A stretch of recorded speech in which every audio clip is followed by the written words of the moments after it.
Day 25, so wala tayong ibang gagawin kundi mag-rest at mag-bonding with my daughter, Dandelion.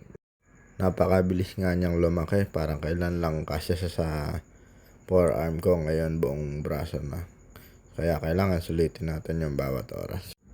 She is going 2 months na, so ayan, marunong na siya mag-response. So ayan, nakakatawa lang, sarap siyang kauntahan ngayon.